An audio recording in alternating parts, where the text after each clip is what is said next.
আবু যর রাদিয়াল্লাহু তাআলা আনহু নবীজির সাথে একা, তিনি বলতেছেন ক্বালা লি রাসূলুল্লাহ সাল্লাল্লাহু আলাইহি ওয়াসাল্লাম, নবীজি সাল্লাল্লাহু আলাইহি ওয়াসাল্লাম আমাকে বলেছেন, ইয়া আবা যর, হে আবু যর, ইত্তাকিল্লাহা হাইথুমা কুনতা, আবু যর তুমি যেখানেই থাকো না কেন আল্লাহ তাআলাকে ভয় করবা। 2 নাম্বার, ওয়া আতবি'is সাইয়্যাতাল হাসানাতা তামহুহা, তোমার দ্বারা যদি কখনো মন্দ কাজ হয়ে যায়, পাপ কাজ হয়ে যায়, সাথে সাথে পাপ কাজের বিপরীতে তুমি ভালো কাজ করবা, কি হবে? আল্লাহ তাআলা বলেন, ইন্নাল হাসানাতি ইউযহিবানাস সাইয়্যাত, ভালো কাজ মন্দ কাজকে মিটায়া দেয়। তোমার দ্বারা পাপের কাজ হয়ে গেছে, তুমি ভালো কাজ করো, ওই ভালো কাজটা তোমার মন্দ কাজটাকে মুছে দিবে। ওয়া খালিকিন নাসা বিখুলুকিন হাসানিন, আবু যর তুমি মানুষের সাথে সদাচরণ করো, ভালো ব্যবহার করো। নবীজি হযরত আবু যর রাদিয়াল্লাহু তাআলা আনহুকে উপদেশ দিলেন যে আল্লাহ তাআলাকে ভয় করো আবু যর, তুমি যেখানেই থাকো না কেন আল্লাহ তাআলাকে ভয় করো। বলেন তো পৃথিবীর এমন কোন জায়গা, এমন কোন স্থান আছে নাকি যেখানে গেলে আল্লাহ তাআলা আমাকে দেখবে না? আছে? আপনাদের এলাকায় 2-4 জায়গা আছে? সৃষ্টি জগতের কোথাও এমন একটু জায়গা নাই যেখানে আল্লাহ তাআলা আমাকে আপনাকে দেখবে না। মূলত নবী বলতেছেন, ও আবু যর তুমি যেখানেই থাকো আল্লাহকে ভয় করো।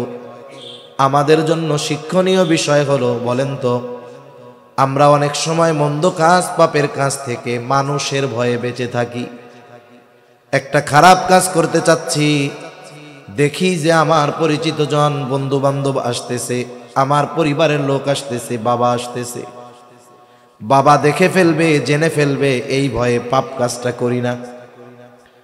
কিন্তু ওই ভয়টা আল্লাহ তাআলার ব্যাপারে আমাদের নাই, যে আমি আপনি যেখানেই থাকি না কেন, যেই পাপ করি না কেন, দুনিয়ার কেউ না দেখলেও যিনি সর্ব অবস্থায় দেখেন তিনি কে?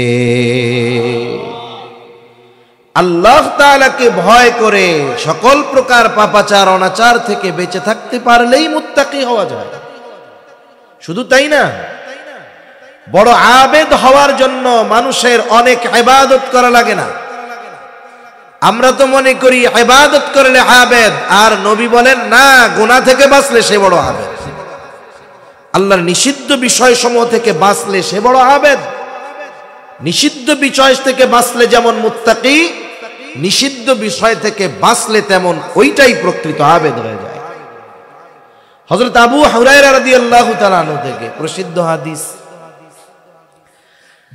রাসূল আকরাম সাল্লাল্লাহু আলাইহি ওয়াসাল্লাম নবীজির সামনে সাহাবায়ে কেরাম বসা, নবীজি হঠাৎ করে বলতেছেন, মাইয়াখুযু আন্নি হাউলাইল কালিমাত ফায়ামালু বিহিন্না আও ইউআল্লিমু মান ইয়ামালু বিহিন। নবীজি বলতেছেন, কে আসো আমার থেকে এই কালিমা, এই কথাগুলোকে শুনবা, গ্রহণ করবা। শর্ত হলো কি, যে সে এই কথাগুলোর উপরে আমল করবে এবং অন্য কেউ যদি আমল করতে চায় কথাগুলো তাকে শিখায়া দিবে। আবু হুরায়রা রাদিয়াল্লাহু তাআলা আনহু নবীজির কাছে ঈমান এনেছেন অনেক পরে, কিন্তু নবীজির কাছে থাকছেন বেশি। ঈমান আনার পর নবীজির কাছ থেকে খুব বেশি সময় তিনি আলাদা থাকেন নাই, যার কারণে অল্প কয়েক বছর নবীজির সংস্পর্শে থাকার পরেও সবচাইতে বেশি হাদিস বর্ণনাকারী তিনি হয়ে গেছে। উনি তো রেডি থাকতেন নবী কোন সময় কি কথা বলে। কেউ কিছু বলার আগে উনি লাফায়া উঠছে, উনি বলেন, কুলতু আনা ইয়া রাসূলুল্লাহ, আমি আছি আল্লাহর রাসূল। এবার তিনি বলেন, ফাখাযা বিয়াদি ফাআদ্দা খামসান, নবীজি এইবার আমার হাতটা চেপে ধরলেন এবং গুনে গুনে 5টা উপদেশ দিলেন। কয়টা উপদেশ? জোরে বলেন না কয়টা? গুনে গুনে 5টা উপদেশ দিলেন। অনেক সময় দেখবেন আপনি আর আপনার বন্ধু পাশাপাশি পথ চলতেছেন, বন্ধুও সামনে তাকানো, আপনিও সামনে তাকানো, আপনার নজরে অথবা আপনার চিন্তায় গুরুত্বপূর্ণ একটা কথা আসছে অথবা গুরুত্বপূর্ণ একটা বিষয় আপনি দেখছেন। ওই সময় আপনি আপনার বন্ধুকে শুধু মুখ দিয়ে বলেন না যে বন্ধু এটা দেখো, বরং হাতটা চাইবা ধরে এরকম নড়াচড়া দিয়া বলেন বন্ধু দেখো দেখো। বলেন না এরকম? হাতটা কেন ধরলেন? তার মানে আপনি তার সর্বোচ্চ মনোযোগ আকর্ষণ করতে চান, এই জন্য মুখ দিয়ে বলার সাথে সাথে হাতটা চেপে ধরেন।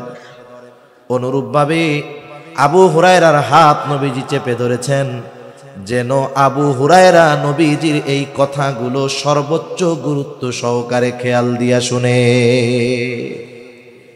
এমনিই তো সাহাবায়ে কেরাম নবীর কথা গুরুত্ব দিয়ে শুনে, নবী বুঝাচ্ছেন যে কথাগুলো কিন্তু অতি ইম্পর্টেন্ট।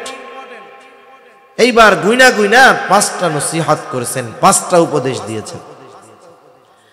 1 নম্বর উপদেশ নবীজি বলেন, ইত্তাকিল মাহারিমা তাকুন আবাদান নাস। কে চায় না এই পৃথিবীতে ইমানদার সবচাইতে বেশি, সবচাইতে বড় আবেদ হতে? কে না চায়?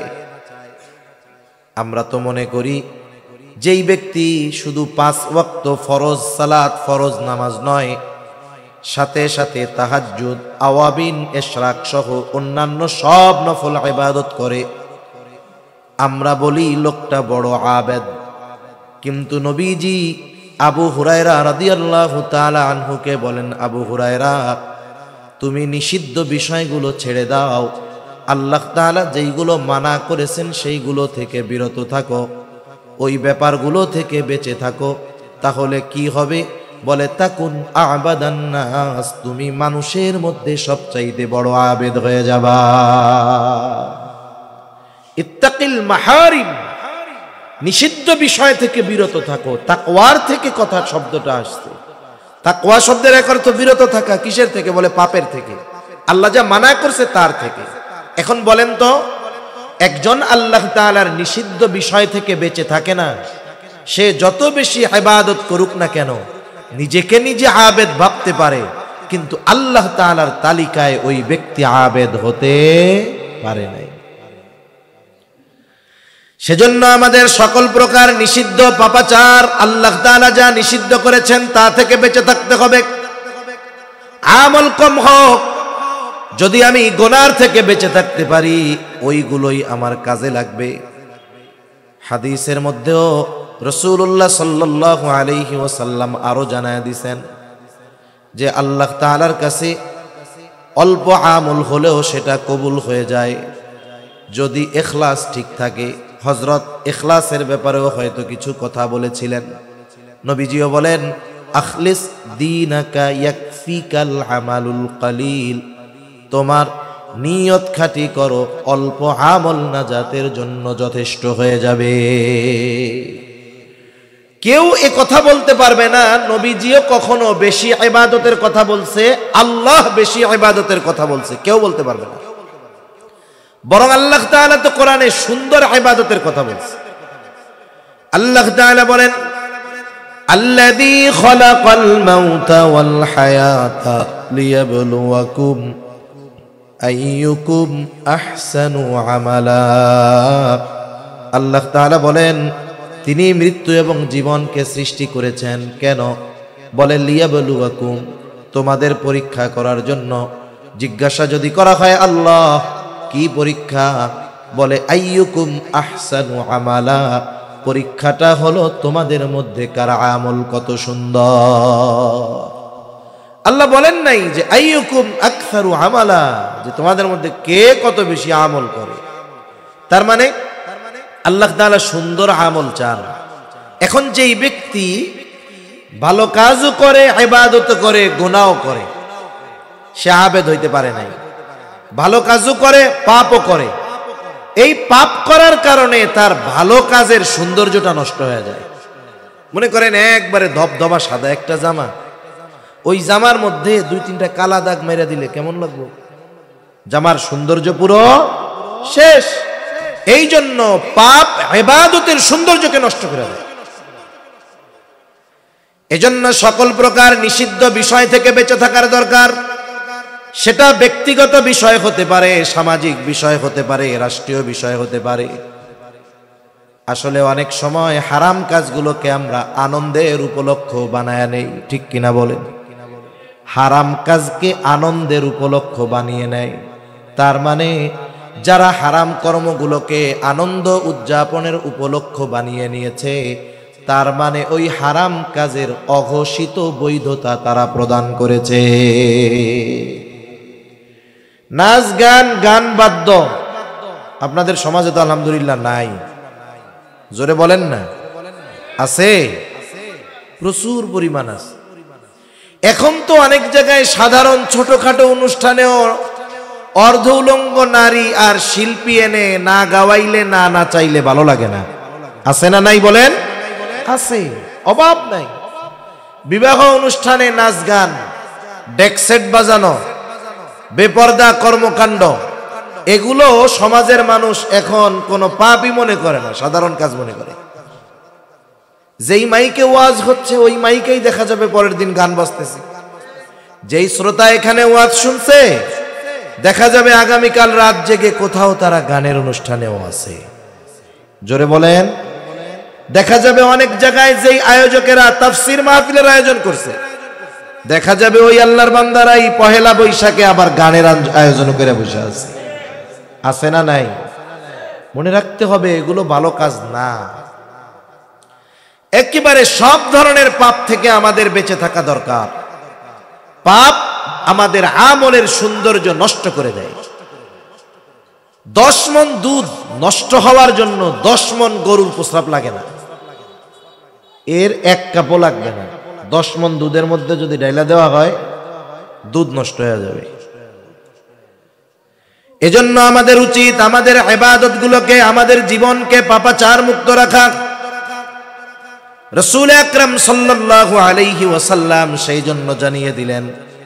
উদ্দেশ্য আবু হুরায়রাকে কইরা বলতেছে ঠিক, কিন্তু শিক্ষা গোটা উম্মতের জন্য, যে তোমরা নিষিদ্ধ বিষয় থেকে বাঁচো, সবচাইতে বড় আবেদ হয়ে যাইতে পারবা। জান্নাতে যাওয়ার জন্য অনেক ইবাদতের প্রয়োজন হয় না। আমি আপনাদের বেশি ইবাদত করতে নিরুৎসাহিত করতেছি তা নয়, বরং আমার মূল উদ্দেশ্য হলো ইবাদত বেশি করেন, তবে যেন পাপাচার আমাদের দ্বারা না হয়।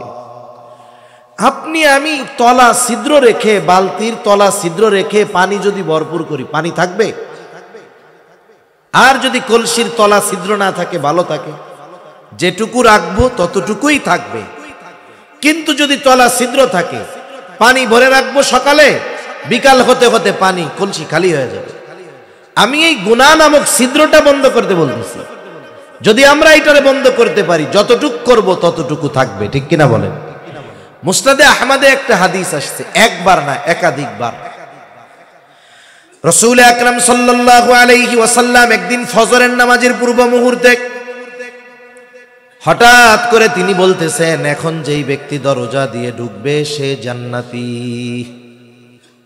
বর্ণনাটা আব্দুল্লাহ ইবনে আমর ইবনুল আস রাদিয়াল্লাহু তাআলা আনহু থেকে আসছে। এইবার এই কথা বলার পরে সবার নজর দরজার দিকে, কোন আল্লাহর বান্দা দরজা দিয়ে ঢুকে। দেখলো এক ব্যক্তি দরজা দিয়ে ঢুকছে, এখনো অজুর পানি তার দাড়ি বেয়ে বেয়ে পড়তেছে। আর এক বর্ণনার দ্বারা মোটামুটি বোঝা যায় যে ওই ব্যক্তি ছিলেন হযরত সাদ রাদিয়াল্লাহু তাআলা। প্রথম দিন অতিবাহিত হলো, পরে আরেকদিন নবীজি পরের দিন বলে, এখন যেই ব্যক্তি দরজা দিয়ে ঢুকবে সে জান্নাতি। ফজরের পূর্বে সবার নজর দরজার দিকে, কে সেই সৌভাগ্যবান ব্যক্তি যে এখন দরজা দিয়ে ঢুকবে। তাকায় দেখে বিগত দিন যে ব্যক্তি ঢুকছে যেই অবস্থায়, আজকেও সে সেই অবস্থায় ঢুকছে। পরবর্তী দিন আবার একই সময় নবীজি বলেন, এখন যেই ব্যক্তি দরজা দিয়ে ঢুকবে সে জান্নাতি। সবার নজর দরজার দিক, কে সৌভাগ্যবান ব্যক্তি। তাকায় দেখলো বিগত 2 দিন যেই ব্যক্তি যেই অবস্থায় প্রবেশ করেছে, আজকেও ওই ব্যক্তি একই অবস্থায় দরজা দিয়ে প্রবেশ করতেছে। এক ব্যক্তি ব্যক্তির ব্যাপারে নবীজি পরপর 3 দিন জান্নাতের সংবাদ দিছেন। সেই বেটা যে জান্নাতি, এই খবর নবী মুখ দিয়া বলার আগে আরশে আজিমের মালিকের সিগন্যাল ছিল কি ছিল না? তার মানে সে জান্নাতি, কোনো সন্দেহ নেই। হাদিস বর্ণনাকারী বলেন, যখন পরপর 3 দিন এই ঘোষণা তার ব্যাপারে, আমি চিন্তা করলাম কি এমন স্পেশাল আমল ওই ব্যক্তি করে যার জন্য নবীজি তার ব্যাপারে এমন ঘোষণা দিলেন। এইবার উনি গিয়া হযরত সাদ রাদিয়াল্লাহু তাআলা আনহুকে বলে, ভাই আমি 3টা দিন 3টা রাত তোমার বাড়িতে মেহমান হতে চাই, রাতের মেহমান, দিনের বেলা থাকবো না। এশার নামাজের পরে তোমার বাড়িতে অতিবাহিত করব ফজর পর্যন্ত, খাবারও ব্যবস্থা করা লাগবে না, থাকো, অসুবিধা নাই। এইবার পরের দিন এশার নামাজের পরে 2 জন চলে গেছে। আমাদের গ্রাম অঞ্চলে এক সময় ছিল প্রত্যেক বাড়িতে ভেতরের ঘরের সাথে সাথে একটা ঘর থাকতো, কাছারি ঘর কইতো আর কি, আপনাদের কি বলে জানি না, কাছারি ঘর, কাছারি না? মেহমান টেহমান আসলে ভেতর বাড়ি কাছারি ঘরের পাশেই বাথরুম, মেহমান আসবে চলে যাবে। আগের মানুষ সহজ সরল ছিল, তারা এত স্টাইলিস্ট বোরকা পরতো না, কিন্তু অরিজিনাল পর্দানিশীন তারা ছিল, ঠিক কিনা বলেন? ভেতরে ঢুকতে পারতো না, ওই কাছারি ঘরে থাকতে দিছে, যে থাকেন আপনি ঘুমান। উনি কি ঘুমাইতে গেছে নাকি? উনি তো দেখতে গেছে রাতে কি ইবাদত করে। খেয়াল করলো হযরতে সাদ ঘরে ঢুকছেন, একটু পরে বাতি নিভায়া দিয়া ঘুমায় পড়ছে, ঘুমায় গেছে, শুয়ে পড়েছে, ঘুমায় গেছেন। আর উনি সারা রাত জেগে জেগে পাহারা দিচ্ছেন কখন উঠে আর কি আমল করে, অপেক্ষা করতেছে। রাত অতিবাহিত হয়ে ফজরের আজানের আওয়াজ কানে চলে আসলো, কোনো খবর নাই। আজানের পরে দেখে আল্লাহর বান্দা ঘুম থেকে উঠছে চোখ ডলতে ডলতে। এইবার জরুরত সেরে ওযু করে সব হাজত সেরে মসজিদের দিকে রওনা হয়ে গেছে। চিন্তা করে সারা রাত তো ঘুমাইলো, কোনো ইবাদত দেখলাম না। পরের দিন আবার সারা রাত জাগনা, দেখে বাতি নিভাইয়া ঘুমায়া গেছে, আর কোনো খবর নাই। উঠছে গিয়া একবারে ফজরের ওয়াক্তর পরে, ফজরের আজান দেওয়ার পরে।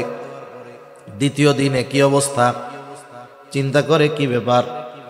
স্পেশাল আমলগুলা তো যারা আহলুল্লাহ বুজুর্গানে দিন রাতের আধারে নীরবে নিভৃতে তারা তাদের গোপন আমলগুলা করে, কইরে 2 দিন হয়ে গেল দেখি শুধু ঘুমায়।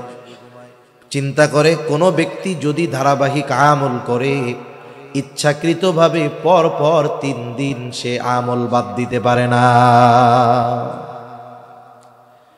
সম্ভবত জাকারিয়া রহমাতুল্লাহি আলাইহির ব্যাপারে পড়ছিলাম বেশ আগে, সম্ভবত যতদূর আমার মনে পড়তেছে, এটা আবৃত্তির মধ্যে।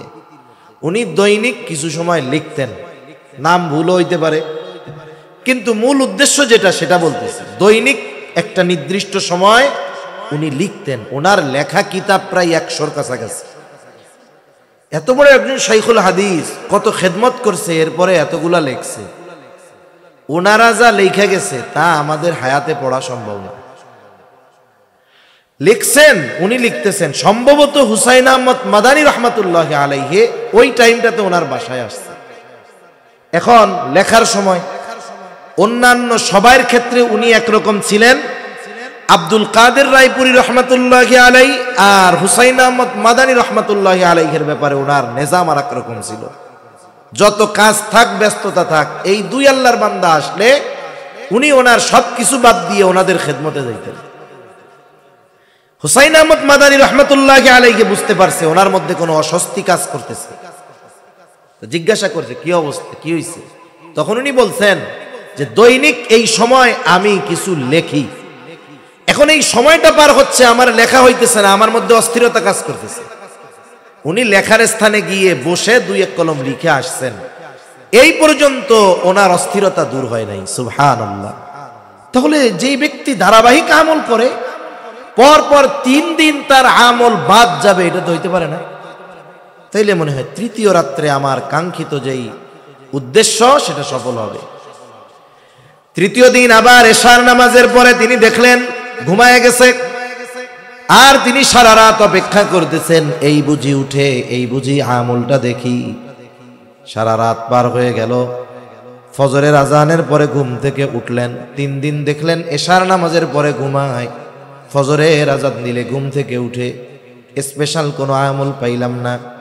এইবার আর উৎসুক মনকে তিনি থামায় রাখতে পারলেন না, যে বলতেছে, ভাই তোমার বাড়িতে 3টা রাত অবস্থান করার কারণ এমনটা নয় যে আমার বাড়িতে বিছানা টিছানা কিচ্ছু নাই, বরং তোমার বাড়িতে 3 রাত অবস্থান করার কারণ এর আগে পরপর 3 দিন ফজরের নামাজের পূর্বে নবীজি হঠাৎ ঘোষণা করেছেন, যেই ব্যক্তি এখন দরজা দিয়ে ঢুকবে সে জান্নাতি। আমরা সবাই নজর দিয়ে তাকায় আছি কোন ব্যক্তি ঢুকে। নবীজির এই ঘোষণার পর পরপর 3 দিন যেই ব্যক্তি দরজা দিয়ে প্রবেশ করেছে তুমি হলা সেই ব্যক্তি। নবী তোমার ব্যাপারে বলেছে তুমি জান্নাতি, কোনো সন্দেহ নাই।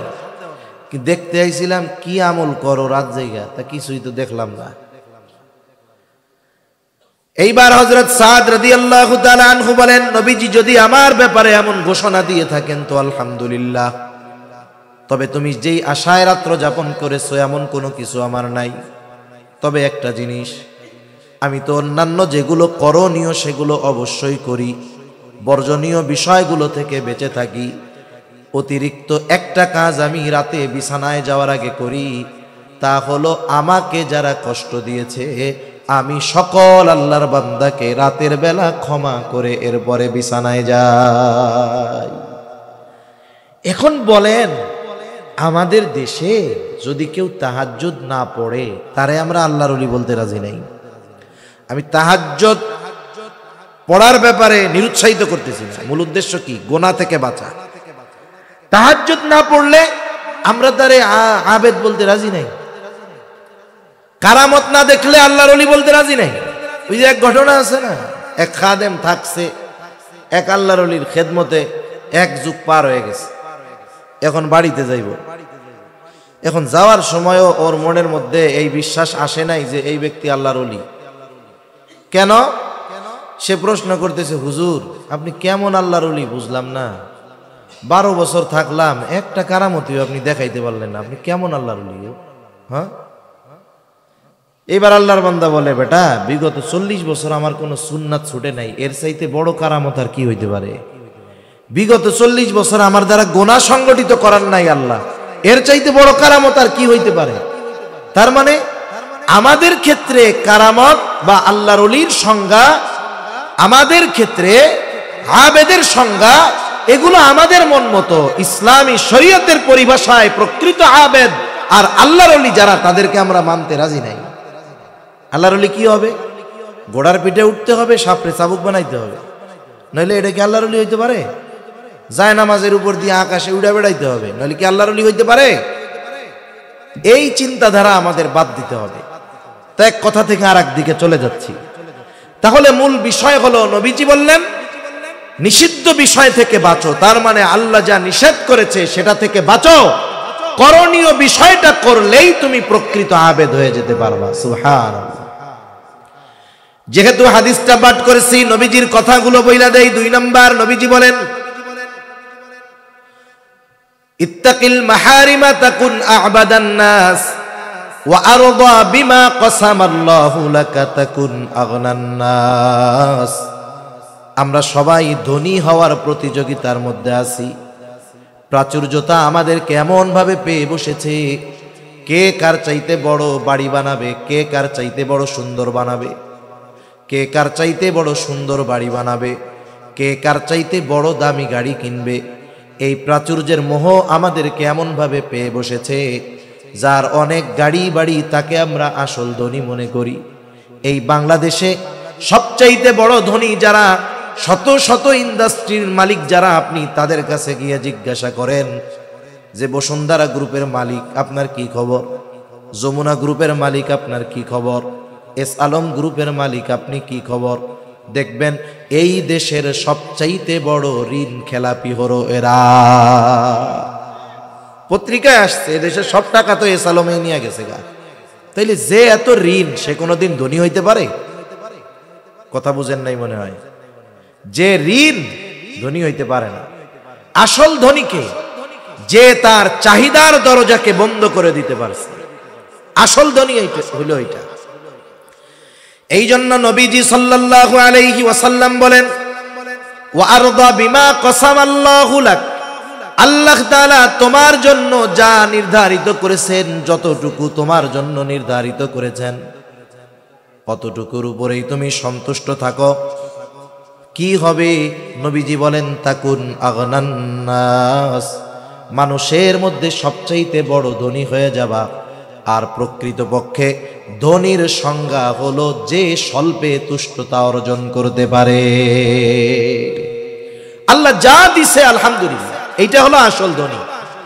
আর যার কাছে জিজ্ঞাসা করার পরে কেমন আছো, দেখবেন চাহিদার ডালপালা মেলে ধরছে, এই সমস্যা, পারিবারিক সমস্যা, গাড়ি নাই, বাড়ি নাই, খাওন নাই, পোলাপান ভালো নাই, এই নাই সেই নাই, ঋণ আছি, এই সেই অসুবিধার একবারে বিশাল এক লিস্ট। ওই বেটা যদি কোটি টাকার মালিক হয়, ও আসলে ধনী হইতে পারে নাই। এজন্য আমরা আল্লাহ তাআলার কাছে স্বল্প তুষ্টতা কামনা করব। আর একটা বিষয় হলো, মানুষের নজর যদি উপরের দিকে থাকে, সে কোনোদিন মনের দিক দিয়ে ধনী হতে পারে না। আর নবীজি বলেন, আল গিনা গিনান নাফস, অন্তরের ধনী হলো আসল ধনী। যার অন্তর তুষ্ট স্বল্পে, এই বেটাই হলো প্রকৃত ধনী। মনে করেন আপনার 2 তলা সুন্দর একটা বাড়ি আছে। এখন আপনার 2 তলা সুন্দর বাড়ির পাশে 20 তলা একটা বিল্ডিং হয়েছে। প্রথমে খালি আপনার 2 তলাটা ছিল, আশেপাশে বিল্ডিং নাই। আপনার কত ভালো লাগতো যে এলাকার সবচাইতে সুন্দর উঁচু বাড়িটা আমার, পাশে যখন 20 তলা একটা বাড়ি হবে, এখন কেমন লাগবে? 20 তলা বাড়ির ছাদ থেকে 2 তলাকে লাগবে পাবলিক টয়লেটের মতো। এখন আপনি যদি আপনার 2 তলার ছাদের উপর থেকে 20 তলার দিকে তাকান, মাথার টুপি উল্টে পড়ে যাবে এরকম, মনে আর শান্তি নাই। এজন্য উচিত হলো আমরা যেই অবস্থানে আছি, এই অবস্থানে আল্লাহর শুকরিয়া আদায় করে নিচের দিকে তাকানো। উপরের দিকে যখন তাকাবো, তখন চাহিদার পাহাড় আমার দিকে চলে আসবে।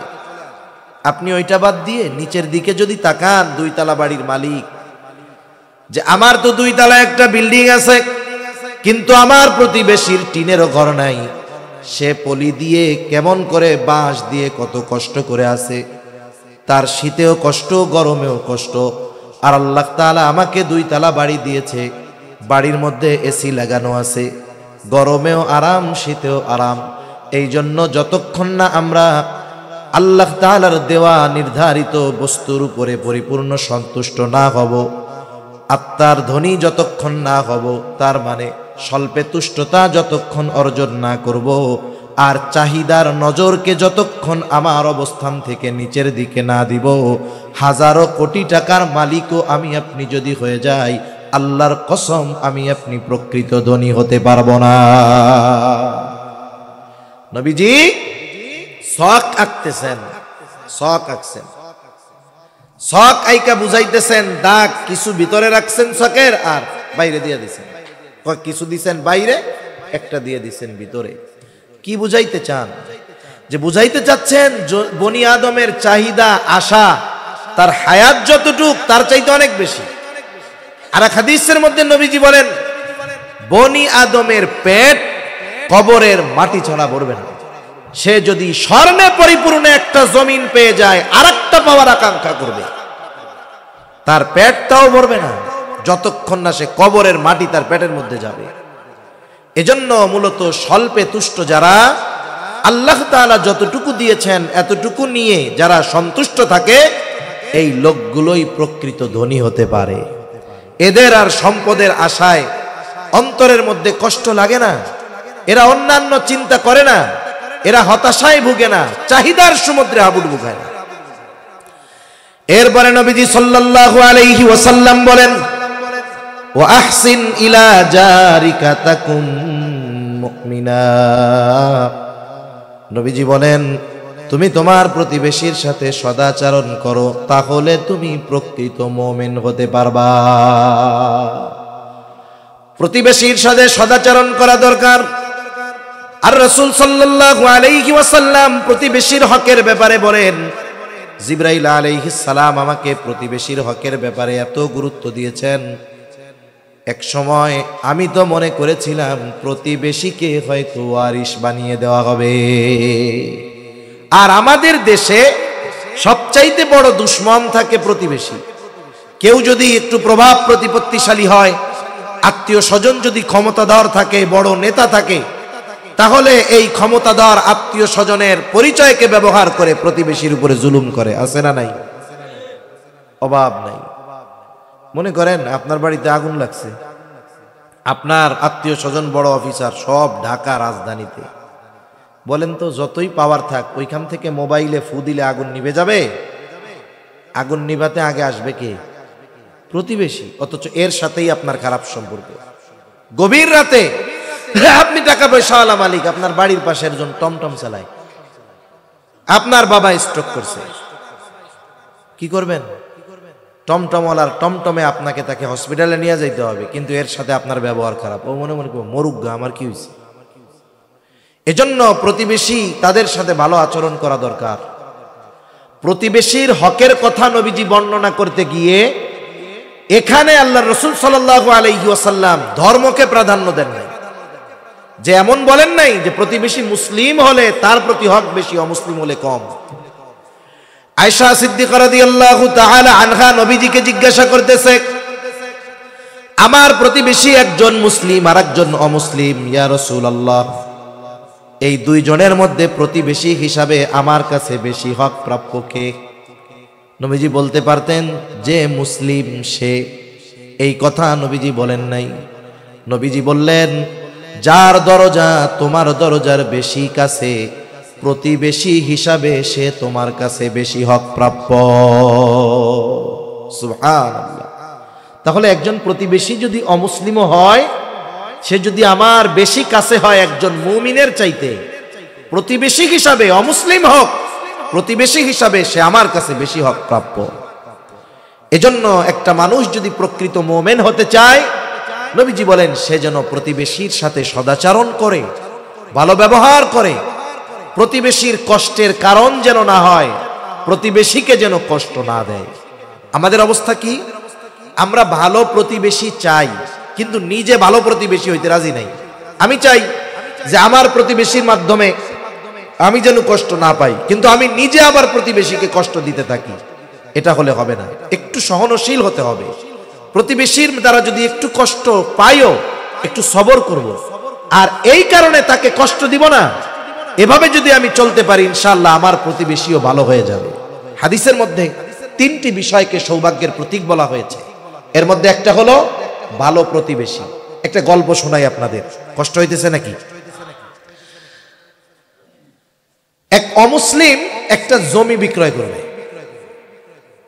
জমিটা আব্দুল্লাহ ইবনে মুবারক রাহমাতুল্লাহি আলাইহির বাড়ির পাশে। স্বাভাবিকভাবে আপনাদের এলাকায় কোন জায়গার কোন জমির বাজার দর কত আপনাদের কম বেশি জানা আছে না? যে এই রাস্তার পাশে এই এলাকায় জমির দাম কত শতাংশ জানা আছে। এখন 2 লাখ টাকা যদি শতক হয়, কথার কথা, ওই জমি কেউ যদি 4 লাখ টাকা চায়া বসে, তারে পাগল বলবেন না আপনারা? এই মিয়া, বাজার দরের চাইতে একটু বেশি চাইতে পারো, 1 লাখের জায়গায় 1,10,000 চাইতে পারো, 2 লাখ টাকা দাম হয় কেমনে? দ্বিগুণ দাম কেমনে হয়?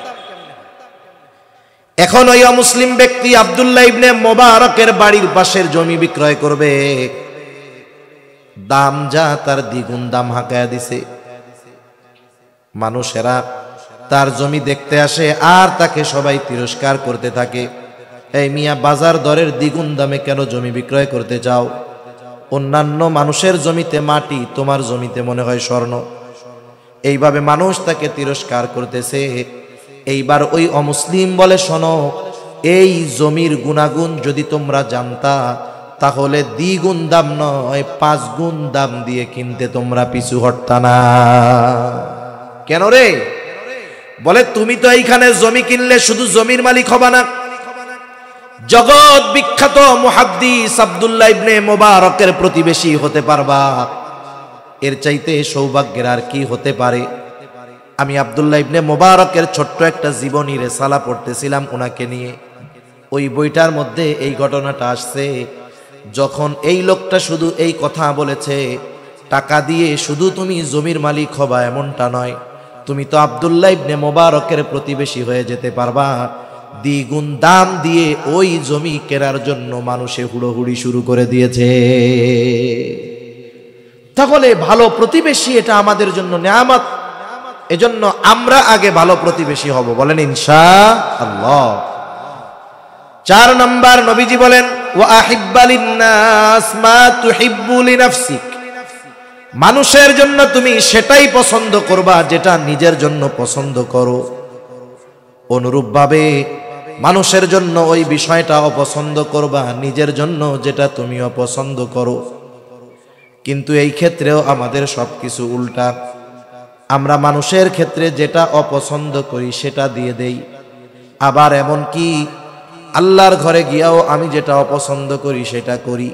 2-1 জায়গায় আমি এরকম গল্পটা এমনি বলছি বোঝানোর জন্য। এক লোকের একটা ছেঁড়া টাকার নোট 100 টাকা, এমন ছেঁড়া চলেই না, দোকানদার নেয় না, ভিক্ষুকরে দিছে হেতেও নেয় না।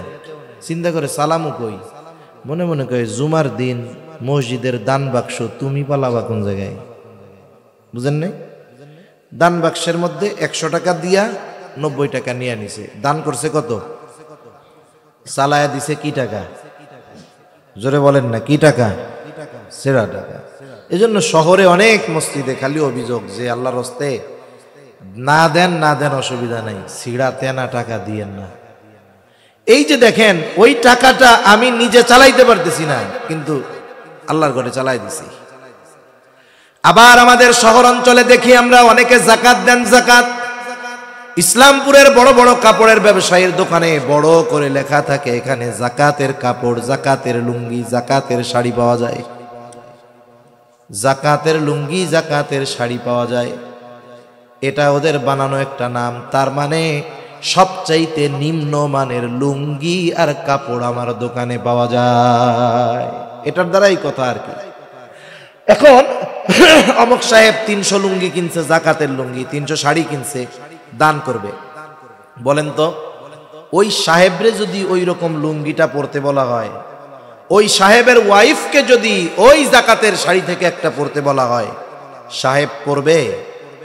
জোরে বলেন, পরবে? তাহলে উনি ওইটা নিজের জন্য অপছন্দ করে, কিন্তু আরেকজনকে কেমনে দেয়? এজন্য যেটা আমি নিজের জন্য পছন্দ করি মানুষের জন্য সেটা পছন্দ করব। নিজের জন্য যেটা আমি আপনি অপছন্দ করি সেটা মানুষের জন্য অপছন্দ করব। এই গুণ যদি আমার আপনার মধ্যে আসে, নবীজি বলে তাকুন মুসলিমা, তাহলে কি হবে? তুমি মুসলমান হয়ে যাবে। সুবহানাল্লাহ। এরপরে নবীজি বলেন ওয়ালা তুকসিরিয যাহিকা ফাইন্না কাসরাতায যাহিকি তুমিতুল কলব, মাত্রাতিরিক্ত হাসবা না। কেন? অধিক হাসি কলবকে, অন্তরকে মৃত বানায়া দেয়। আমরা অতিমাত্রায় হাস্যরস করতে করতে এখন ওয়াজ মাহফিল গুলাও অনেক সময় হাস্যরসের মঞ্চ হয়ে গেছে। এই নববী চেয়ারে বসে মানুষকে আনন্দ দেওয়া শুরু হয়ে গেছে, মিথ্যা কৌতুক বলে মানুষকে আনন্দ দেওয়া শুরু হয়ে গেছে, অপর অন্য ব্যক্তিকে হেয় প্রতিপন্ন করে মানুষকে আনন্দ দেওয়া শুরু হয়ে গেছে। এই জন্য এই ধরনের মাহফিল গুলা থেকে আমাদের চোখের পানি ছেড়ে আল্লাহর কাছে তওবা করে বাড়ি ফিরে যাওয়ার কথা ছিল। কিন্তু এই যে মাহফিল গুলাকে হাস্যরসের মঞ্চে পরিণত করার কারণে আগের মতো মানুষের দিল নরম হয় না, আমাদের কথাগুলাও মানুষের দিল পর্যন্ত পৌঁছায় না, মানুষের চোখ দিয়ে সহজে পানি আসে না। আল্লাহ তাআলাও মানা করেছেন। আল্লাহ তাআলা বলেন ফালইয়াদহাকু কলিলান ওয়ালইয়াবকু কাসীরা। আল্লাহ রাব্বুল আলামিন বলেন ফালইয়াদহাকু কলিলা, কম হাসো, ওয়ালইয়াবকু কাসীরা, কাঁদো বেশি। দুনিয়ায় বেঁচে আছি বুঝতেছি না, একটা সময় আসবে ওই সময়ের কথা যদি আমরা এখন থেকে চিন্তা করতাম, মৃত্যুর চিন্তা যদি আমার মধ্যে থাকতো, কবরের চিন্তা যদি আমার মধ্যে থাকতো, হাসরের চিন্তা যদি আমার মধ্যে থাকতো, মিজানের চিন্তা যদি আমার মধ্যে থাকতো, পুলসেরাতের চিন্তা যদি আমার মধ্যে থাকতো, জাহান্নামের ভয় চিন্তা যদি আমার মধ্যে থাকতো, আল্লাহর কসম আমি যদি এই বিষয়গুলোকে যদি হৃদয় দিয়ে অনুধাবন করতে পারতাম, তাহলে আমাদের মুখ দিয়ে কোনোদিন, চেহারায় কোনোদিন হাসির প্রভাব দেখা যাইত না, আর আমরা হেসে খেলে কাটায় যাই। অথচ জান্নাতের সুসংবাদ পাওয়ার পরেও ওই মানুষগুলো চেহারার মধ্যে সব সময় ভয় ভীতি কাজ করত। বিশেষ করে ওসমান রাদিয়াল্লাহু তাআলা আনহুর ব্যাপারে, উনি কবর দেখলেই কান্না করতেন, অথচ ওনার ব্যাপারে জান্নাতের সুসংবাদ যাদের ব্যাপারে দেওয়া হয়েছে তাদের মধ্যে উনি একজন, স্পেশাল 10 জনের মধ্যে উনি একজন। ওনার ব্যাপারে নবীজির ঘোষণা আছে যে ওসমান আল্লাহর কাছ থেকে জান্নাত কিনে নিছে, সুবহানাল্লাহ। এই ধরনের মানুষগুলাও কবরের কথা চিন্তা করে কান্না করতেন, কিন্তু আমাদের অবস্থা কি? আমাদের কান্নার খবর নেই। এজন্য হাসতে হাসতে আমাদের দিল শেষ। আবার হাসির বিষয় যদি আসে, হাসতেও তো হবে সুন্নাত তরিকায়। হ হ করে অট্ট হাসি হাসা যাবে না। তাবাসসুমান, নবীজি হাসতেন, মুচকি হাসি, এটা নবীজির সুন্নাত। তাহলে এই হাদিস থেকে শিখলাম কি?